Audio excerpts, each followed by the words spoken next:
Hello, everyone. This is Mrs. Carroll, and today we're going to focus on estimation and estimating costs.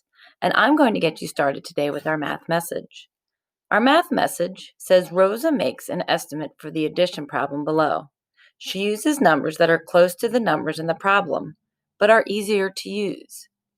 Her problem is 322 plus 487 equals, and she has a question mark for her number model. And so we need to take a look at how she estimated. And it looks like she did 322 closest to 320 plus 487 close to 490 equals 810.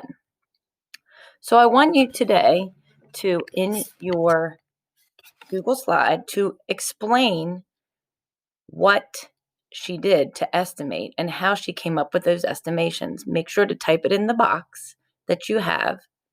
You can pause the video and continue when you're done. So let's take a look at the problem. 322 plus 487 equals question mark. And remember, when we estimate, we're using what we already know to make a guess or close to what we know. And so we know 322 is really close to 320. And so I believe that Rosa decided 322 is close to 320, and that's really closest to the next 10. So she rounded down to 320. And then she said, well, 487, what 10 would that be closest to? And so she rounded up for that, for her estimation, to 490. And then she added them together. And when she adds 300 plus 400, that is 700. 20 plus 90 is 110. And 700 plus 110 equals 810. But there are a few different ways that you can estimate, and it doesn't have to be the way that Rosa does it. So think of a different estimate. What close but easier numbers could you use? You can write a number sentence in the thought bubble to show your thinking, and that thought bubble is available on your Google slide. Please pause the video while you are doing that. So now you've come up with a couple of different strategies, and Mrs. Carroll's going to share a few strategies with you on how I could estimate close to but easier numbers that are different from what Rosa did. And so the first one is we learned about rounding to the nearest 10. We also learned about rounding to the nearest 100, and rounding and estimation are very close because we are going to try to use the easiest numbers we can to help us come up with the estimation. So 320, if I were to round that to the nearest 100, it is closer to 300. So I could say 320, I estimate it to 300. Plus 490, I would estimate that close to 500. It's only 10 away. So 300 plus 500 is 800. And that's how I would estimate. That's another example. And as you can see, 800 is very close to what Rosa estimated. She estimated 810. But there's even other ways that I can do it because some of the easiest numbers we use besides 10 could be fives. And so I look at 322 and I might say, well, 322, I could estimate that to 325.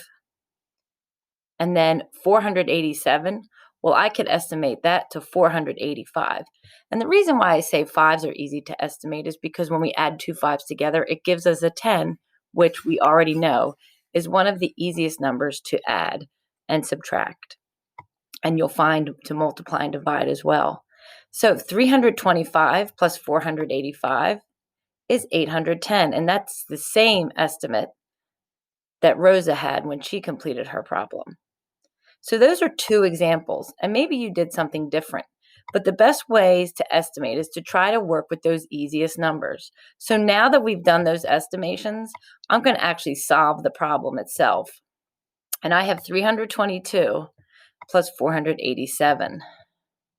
And again, you have your different strategies that you've learned, 322 plus 487. And you might do partial sums. You might do trade first.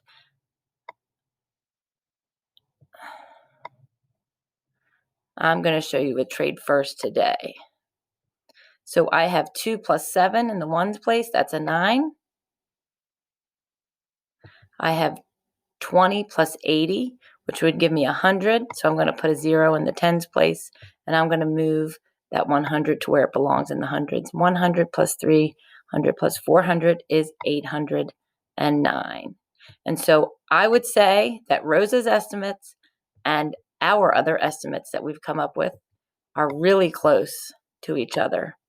So when you're completing your activity today and you're doing the problem, I want you to think about how you were using estimation and those easy numbers to help you solve the problem.